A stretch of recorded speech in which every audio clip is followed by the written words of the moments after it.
When we began programming, we learned information about a data step and how to create data sets using a data input data line sequence of statements. And that was overviewed in Chapter 2. We modified that in Chapter 4, Data Step Information 2, where we were introduced new variable assignment statements or transformations of existing variables. And at the end of that chapter, we learned set and merge commands. So those are the different modifications to data step. Those weren't the only methods by which data sets were created. We also learned about output statements in proc univariate and proc means that created SAS data sets that contained some of the summary statistics. We also learned in proc rank that we had an out option there also, which created a data set that had the initial data set being ranked and then contained the columns of information that were the ranks of the new variables. So, as we've been doing, we'll take a data step, learn a few procedures, learn more modifications to data step, practice that in a few procedures, and here we are again revisiting the data step for the third time. Data input data lines is certainly an easy way to do things, but that means your data is contained in your program, and your program can become kind of large and unwieldy just because if it has a particularly large data set. So the ones we're using here so far in the textbook aren't that large because we want to be able to demonstrate points very quickly. Is why I've chosen to use shorter or smaller data sets. But think for a moment you have several columns of data or several variables, and maybe you have several lines or rows of data, that is number of observations, that you need to be put into a data set. And maybe it's just not feasible or prudent to keep that in your program, and so you have it in an external file. That's what this chapter addresses. And so one of the oldest methods, very reliable method, is to use the in file statement. This is a new statement in the data step, and we'll learn how to do this with some very, very short data sets. But the idea is we can keep our data in an external file, have a program that all it does is says go get that data, read it, and bring it back into SAS memory so that I can work with it for graphics or other data manipulation. This new statement for the data step is the in-file statement, and so we can see from the syntax here that we start with our data statement and then an in-file statement, then input. So now then instead of data input data lines, we'll have data in-file input. There is no data line statement necessary when we use an in-file. We still need an input statement because we have to define what variables are in this external file. Now then, this file name statement is an optional statement, and it must precede the data statement. And what it does is that it tells SAS where you have this file stored, and so you assign a file ref, or if you want to think about it as a nickname for one of your drives, where you have your data sets stored, and then you specify the complete location or path and the name of the file in quotation marks, either single or double. And we'll look at options here. So this file name statement is optional. We can also use this complete file path and specification in an in-file statement. And so again, we don't need a data line statement. We can still add data transformations, if then statements, new variable assignment statements, whatever needs to be done, we can still do that. So previously it was data input, if then statements and data transformations, then data lines. So now those transformations and everything still follow the input statement, we just don't need the data line statement. The file ref here, or that's short for file reference, is a nickname or that you give to the location where you have this data file stored. So the complete drive folder specification there is what we need to acknowledge in this file name statement. What I've discovered is that this file ref that can be used here, still we need to follow SAS naming conventions that we talked about early on in chapters 1 and 2. we still have this file, this naming convention we have to follow. That is, the first character is alphabetic. You can have numeric values, no special characters except for the underscore. But the one thing that is different is it does have an 8-character restriction. So you want to be really careful when you choose your file ref. Now then, we want to discuss next what options can we put on the in-file statement, because the in-file statement, it tells us not only where this information is, but what type of file and how does it separate pieces of information.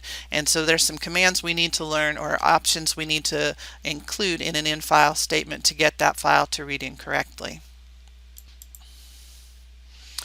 The first is delimiter. So you can write out the full word delimiter, or you can use the DLM option. This says what separates pieces of information in an observation. And so we expect most usually that things are space delimited. That is, at least one space separates pieces of information. And if that's what your delimiter is, you don't need to specify anything. That's the default. Suppose then things are comma delimited. You may see some things whenever you download files from the internet. They are comma delimited or have a CSV extension on them, and so that means then that whenever you look at those files, they're going to have commas separating the individual values in here, whether they're numeric or character. So we have to tell SAS what to expect in this file. So generically I've referred to this as an A drive in the book. That can be whatever your drive is on your computer, and also include any folder or subfolder information in that file path. And then the CSV extension means it's a comma delimited file. So it doesn't recognize it necessarily from here because it could be just a generic text file with a TXT extension, but we have to say that the delimiter is, and we put in quotation marks, either single quotes or double quotes, a comma. So it knows that when it encounters a comma, that means that's going to start a new value, so that in this temp file stored in an A drive, we're going to read 3 pieces of information, and those are separated by commas. So that's what is being illustrated here. In addition to comma delimited files, a tab delimited file is also extremely popular option, and so to denote the tab key, where it's the hexadecimal code in 09 in quotation marks followed by X. Other file types may have a series of characters that act as the delimiter, and so that we'll talk about comma delimited and tab delimited and space delimited here in the illustrations today. Now then, whenever you have, say, 2 commas side by side, that means that you have side by side delimiters, and so then that would mean then that there's a missing observation in between those two. First obs, I can't recommend this command or option highly enough. Your external file, you can just think of it as it's going to contain columns of information, and what I would recommend in that external file is using a few lines at the top of the file to, at a minimum, put column headers in there. If you want to put a brief bit of text about where the source of the data file and other pertinent information about this experiment that generated this data, that would be an excellent option too. And the reason I say that is because that if you create one of these data files, you're not going to remember what those column headers were. You're not going to remember all those details for a long period of time. So do yourself a favor when creating these files and put some notes to yourself at the top so you understand what's in the file and in what order. If you're going to do that, you need to tell, again, SAS data step, you need to tell SAS that don't start reading data until line 10.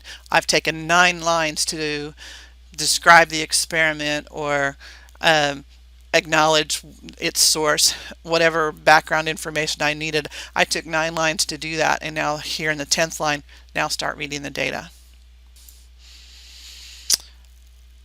One of the other most helpful is the misover. And so what happens here is if it gets to an end of a row in that external file and it hasn't filled all the columns, then it won't wrap around to the next line in the data file to try to fill in what's missing. So it'll that last variable or variables, if it's not able to fill all the columns, it recognizes that those are missing. Similar to first obs, you can tell it when to stop by using an observation equals.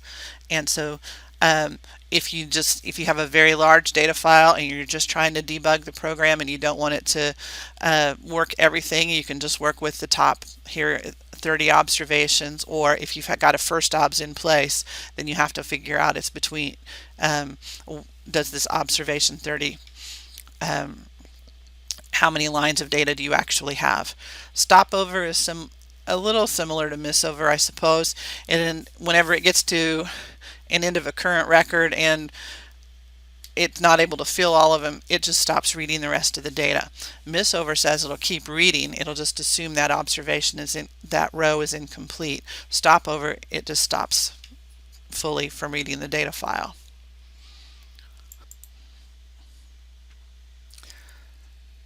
To illustrate the in-file procedure, we're going to use a very small data set. I have 3 observations for 3 years and 3 columns of data. That is 3 variables. So I want to input this information in here, and I'm using spaces, a space delimiter here. So whenever we look at our data, what's separating pieces of information in here, they're all spaces, but we're not going to use a tab because we do recognize tab delimited, so that there's just space separating here. It can be at least one space, so I've kind of exaggerated that so we can see the separation of the values. So this is all my data. So I have here information about the year things happen, and then we don't have a definition on these for at this point. So I want to save this data set, save this as a data set, so you can go File, Save As. Now the default is that SAS wants to put an SAS extension on it, as we see it right here. So if we choose some different options, we want to save it as a DAT file or data file.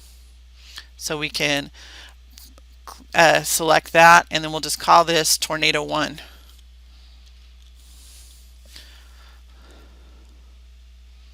And let's put it in the SAS datasets folder. Okay, so what you noticed, now in all of my videos I have enlarged my enhanced editor font for better visuals on screen. So you'll notice immediately that that got very small and the colorization went away. And that's because it's not a SAS file. It doesn't have a SAS extension. It's a data file. Now that we want to modify this same data set, I've got it already in another tab. I want the year, NUM for number of tornadoes in that year, and the damage, and whatever the millions of dollars that may be. All right, and so I want to save this as Tornado 2. I can save it as a space delimited file also in the same drive and folder that we just did. So here we'll go File, Save As. It goes in the SAS datasets folder, and be sure and change it to a DAT file. It's recognizes Tornado 1's already there, so we want this as Tornado 2. And it'll add the extension, or you can type it, either one. We see that minimization, the enhanced editor turned off because it's not a SAS program. In the third window here, I've taken out the spaces, so suppose then I have here the 11, everything in 2019 are adjacent, so I'm going to need to use column pointer controls here, and so that I want to save this as Tornado 3.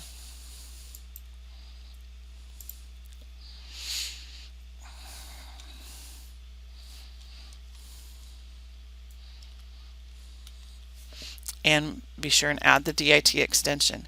Now while I'm here, these actually SAS, log, list, and DAT, these are all text files. All right, it just is the SAS software will recognize the SAS extension as a SAS program. The others are all text files. All of these are. Okay, and so we've got our DAT extension on here, and this turns off again. So I have now 3 different versions of the tornado damage data for those 3 years, and I want to learn how to read those into SAS, and that's what we'll do in our next step. Now, for purposes of the demonstration, I've left these tornado files here in these other windows in the enhanced editor. I'm choosing to use file name statements. I can make those whatever, I can choose to use those or not. I can put that information in the in file statement. The A is what's different on my computer here, and so I do need to change those to the correct drive here, which is actually my K drive. And I have a subfolder that I called SAS datasets on that K drive. And I need to do that for each one of these. So in the book I just kept A because it was kind of a generic fit for everyone. Okay, I've given these the file reference T1 for Tornado 1, T2 and T3, etc. So now then when I come to the in file statement, all I have to, at a minimum, I can just write in file T1. All of these are space delimited. Okay, and so that in T1, then notice I have to give it the information for year, number of tornado and damage, and then we can do a proc print and have a look at what that looks like.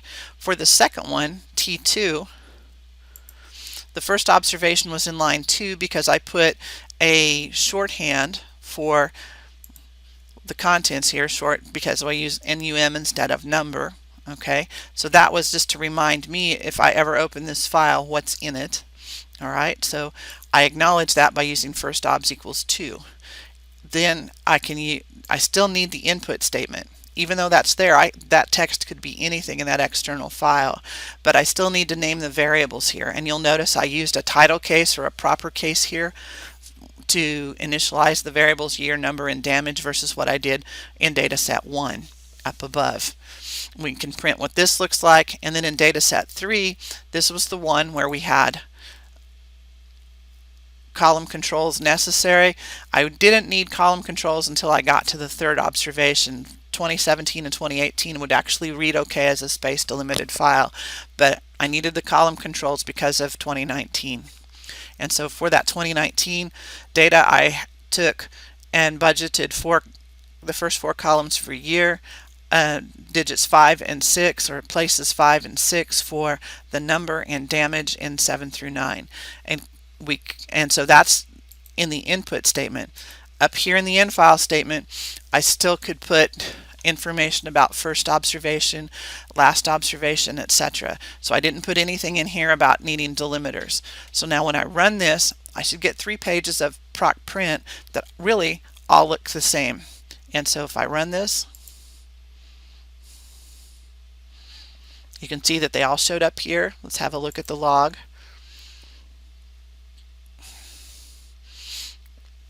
The log is actually quite long given this. So we have here, it's telling me where the data file is, how large it is. I've created work.1, I've printed work.1. It repeats for 2, so again that we have 3 records were read from this in file statement. We have 3 observations, 3 variables, and that was, and then again in data 3, 3 observations, 3 variables, and the way they print.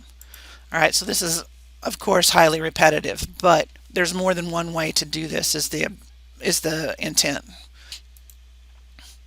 All of the options for proc print are available, so if you wanted to suppress the observation numbers, if you wanted to use a VAR statement and change the order of things or select only specific columns to print, all that stuff is still available.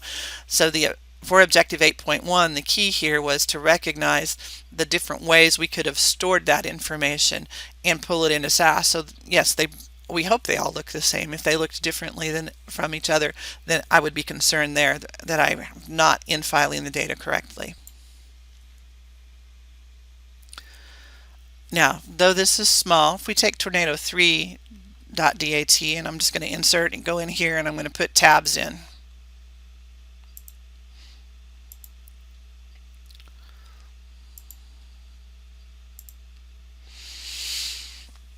Okay, so we don't have things perfectly aligned, but one of the reasons for tab delimited files is if a tab separates pieces of information, it's a little easier to proofread when you have a long list of files, and so you know things are going to line up when you bring things in here. So now I've inserted those tabs, and I want to file, and I want to save that as again a data file.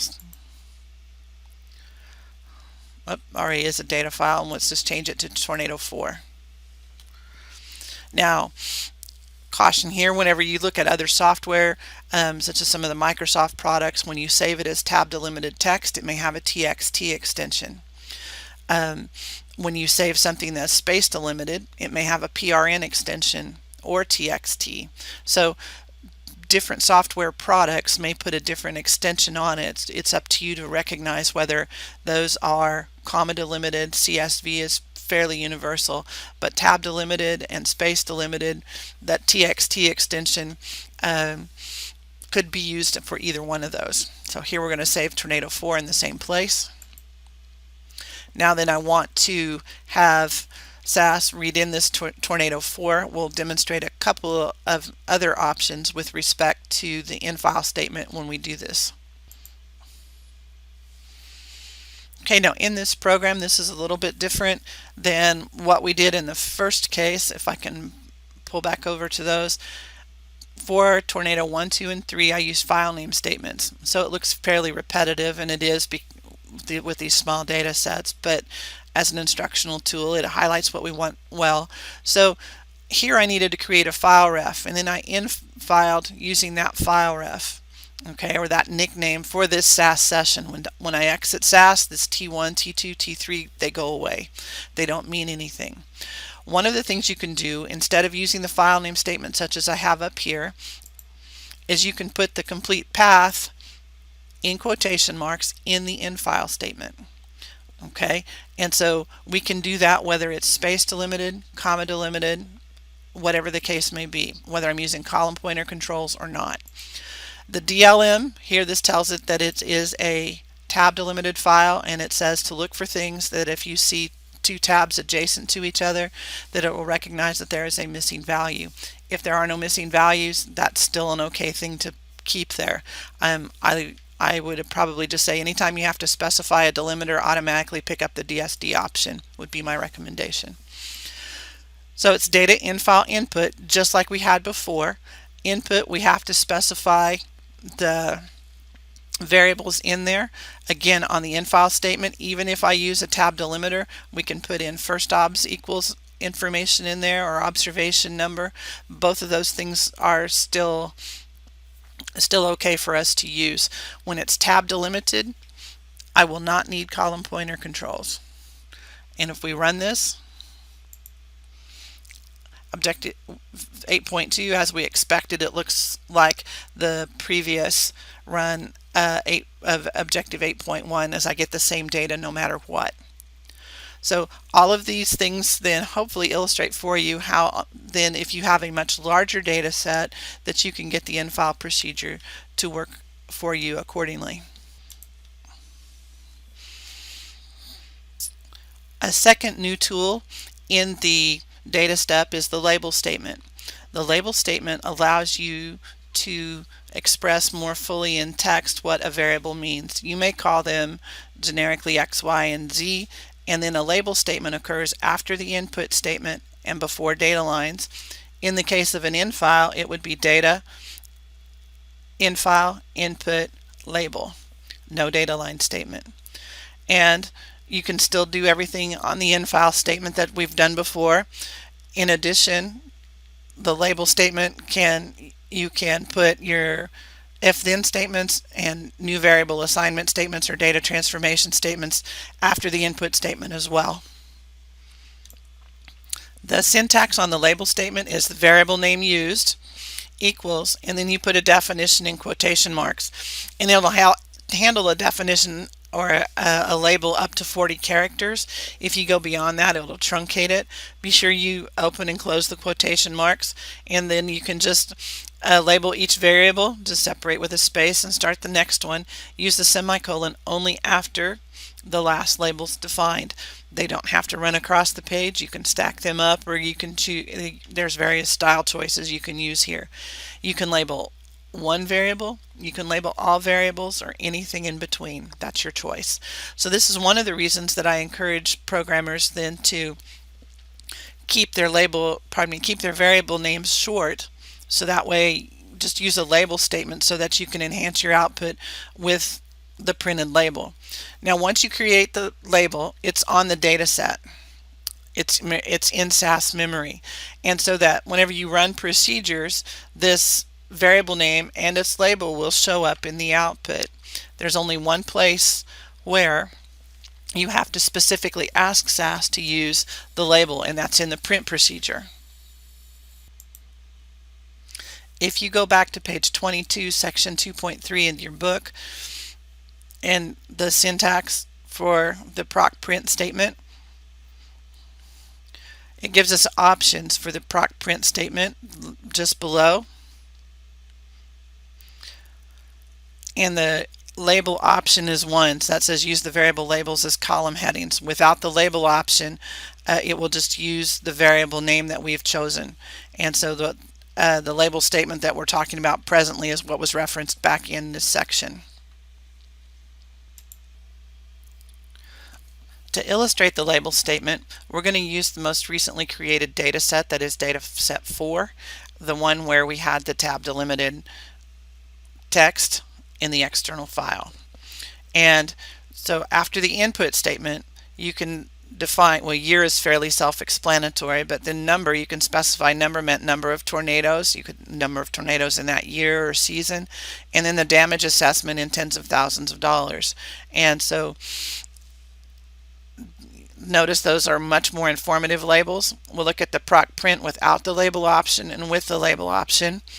And then also just run a simple procedure proc means, because it's brief is why I picked it, and just see what it does to those variables here. I didn't include a variable year in the proc means because an average year means doesn't mean anything specific to us. So let's go ahead and submit this program.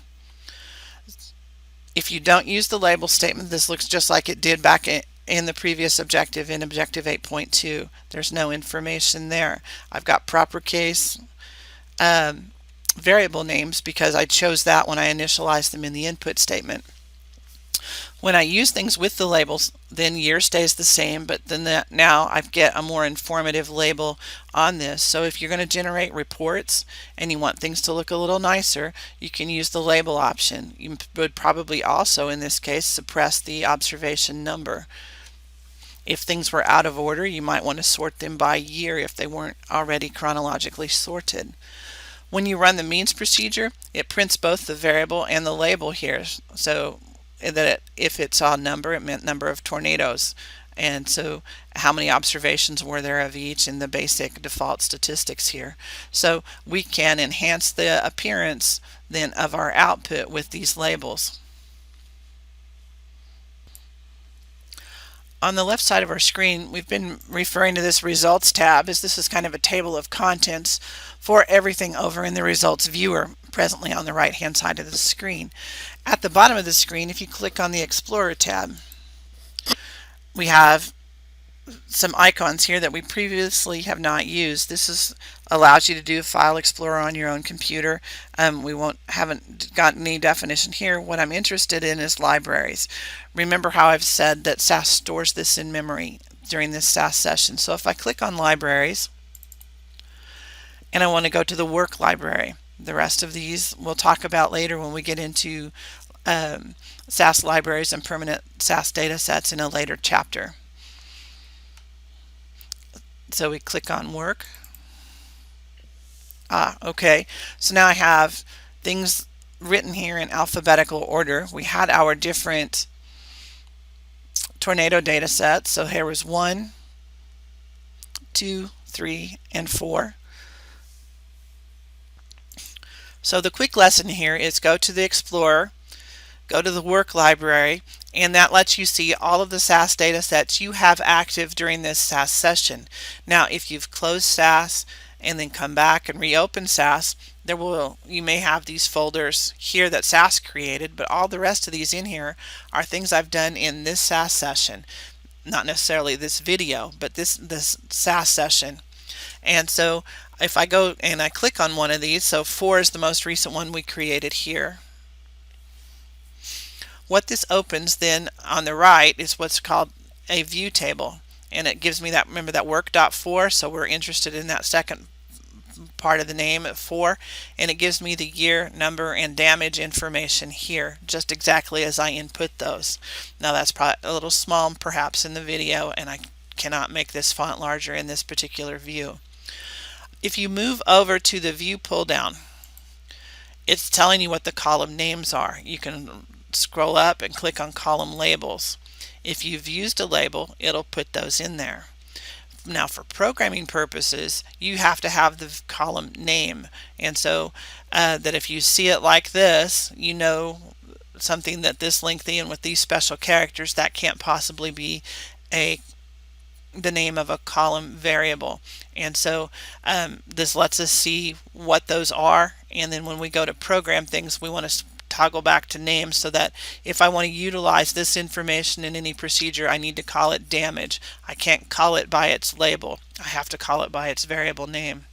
You'll also notice when you open view table, I've got several windows open. I've got a view table open down here that corresponds to this.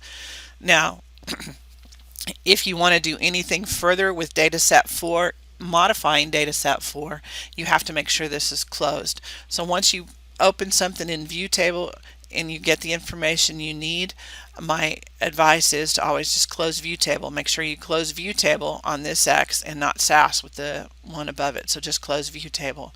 It disappears from the window bars down here, and this will stay over here. Now the next time I move to a program window, and if I run a program, this will click over to results. So now this is the first time we've ever really looked in this Explorer window, and that's just let us see what the data sets are.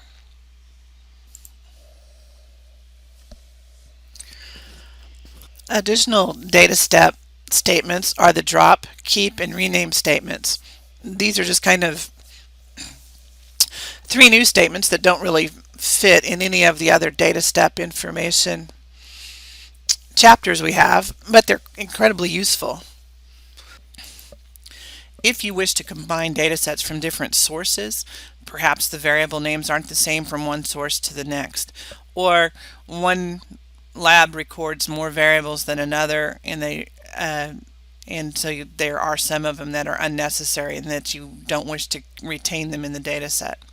So we can modify data sets or the contents of the data sets using these 3 statements. So if we have a data set that we wish to create, maybe it's a set command and we are putting 3 different data sets together. Not all of them have X, Y, and Z, so I can drop X, Y, and Z because if it's not common to all of those data sets. Now if those are important variables, clearly you wouldn't want to drop them. And likewise, if the keep list is shorter than the drop list, then specify those things that you want to keep. And then probably the case where data comes from multiple sources would be a rename statement. Perhaps one source used a different variable naming convention than you used, and so that before you merge them or use the set command to concatenate them vertically, you need to make sure that the names are the same so things line up well. So the rename says what is the old name in the data set, what's the new name, and you can rename several variables in a single rename statement. So any of these 3 statements, drop, keep, or rename, can occur. Remember, it's data, input, and then transformations, if-then statements, label, and now you can add drop, keep, and rename to those things that occur after the input line. If you're going to infile a data set, it's data, infile, input, and then these can still follow after the input statement. One of the things you'd want to be cautious of is that if you create a algebraic transformation of a variable, and then you use a drop statement. If you drop one of the variables involved in that algebraic manipulation, if you drop after, you're okay. If you drop it first and then try to do some sort of algebraic manipulation on a variable that you previously have dropped, that will cause an error. Objective 8.4, there's not a lot of programming here, just a demonstration. And so what it shows is that you have two data sets where you have species and rep information given, and temperature and water are the same in both. Biomass, leaf nitrogen, and germination are differing pieces, and so that if you go to combine these using a set command, what's going to happen, you have species called SPEC here, spelled out here. I have rep, how are those going to be recognized? Temp and temperature, how are those going to align? Water's the same, and then these three pieces of information are different. So how do you manage this before you combine your data sets? So to manage this, the growth data set is already created, say in your SAS session, and you can modify it. Remember, go back to data step information 2 in chapter 4. You can say get the growth data set and replace it with these renaming features here. Change old name equals new name. This is the old name and we want it to match what's down here. Likewise, we could have done that to germination, but the full name looks a little bit better, and we can use proper case with that. So old name equals new name, that's going to change over.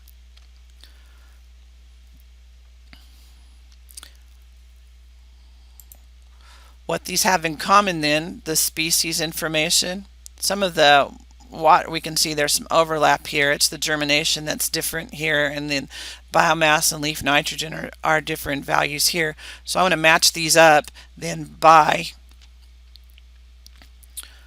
the species and rep numbers. Those are certainly things that are in common to both.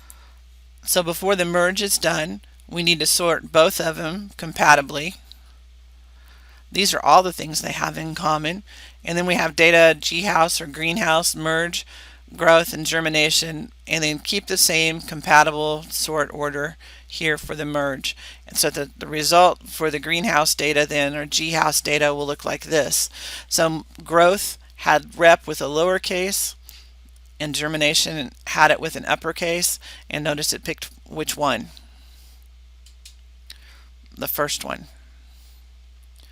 The rest of these, then the renaming convention worked, and so things lined up. If I didn't have in growth, if we would not have done these rename up here, even if we would have sorted by SPEC and temp and done that in the appropriate order, the merge would have failed because the variables were not the same name. So here in this chapter, we have some very useful tools. And to be honest, there is the more current version of infile we look at in chapter 14. That is a procedure called the import procedure. However, there are some benefits to knowing how to do this infile in the event you have something that isn't compatible with the import procedure. Perhaps it is with the infile procedure. And I have found that to be necessary, so that's why I have kept infile as an option in the data step information in this class.